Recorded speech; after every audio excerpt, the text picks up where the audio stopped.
Occasionally, even the best players in the world find themselves in the long grass. So mere mortals like you and I are going to find ourselves in the long grass quite regularly in a normal round of golf. Therefore, we're going to have to be quite good at getting out of this long rough and potentially, I know this is a mad idea, even go and practice playing in the rough.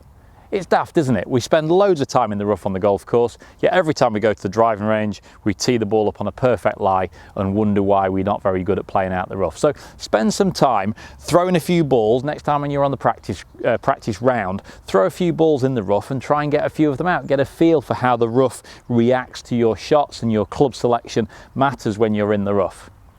First consideration here is have a really good look at the lie that you're in the rough. Don't just get lazy and consider, well, I'm 200 yards away, therefore I need to hit my hybrid club, wander in with your hybrid club and wonder why the lie is so bad that you can't get the hybrid club out. I would argue the lie matters more than the distance when it comes to club selection. So the two situations I've got myself in here, there's one ball sitting up and there's one ball sitting down. You might even be able to see that one, but it's there, it's under the long grass.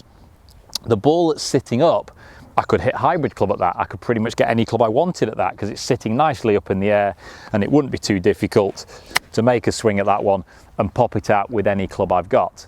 But the one that's sitting down in the long grass really takes a little bit more toll on what I'm going to do to it and how I'm going to think about playing it. Like I suggested, the first consideration is the club. Now, a hybrid club simply is not going to come out of this lie. The ball's here, there's some long grass here.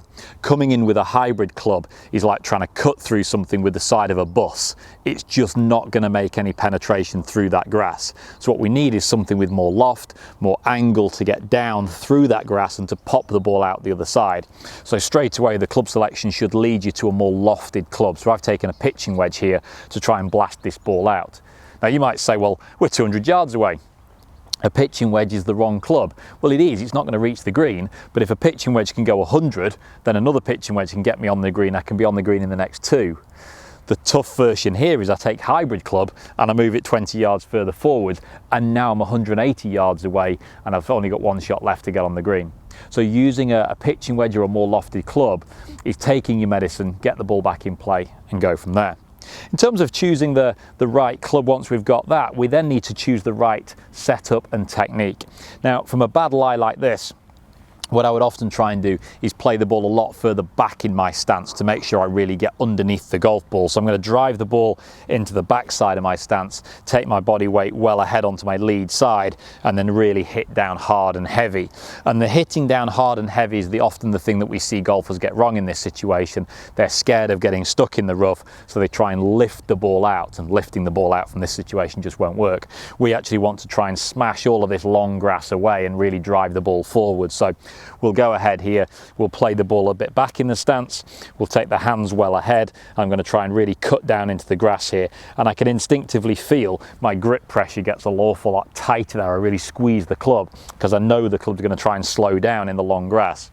So I squeeze the club nice and tight on my front side, and I can drive it out and forwards and pretty much hit the ball a good deal out there, maybe 100 yards forwards with my wedge. And if I look down here, I can see a divot nearly the size of my shoe where I took the grass out of the way. I wouldn't have been able to do that if I was playing with a hybrid or a less lofted club. So the first situation you find yourself in when you're in that long grass is choose the appropriate club. The worse the lie, the more loft you need.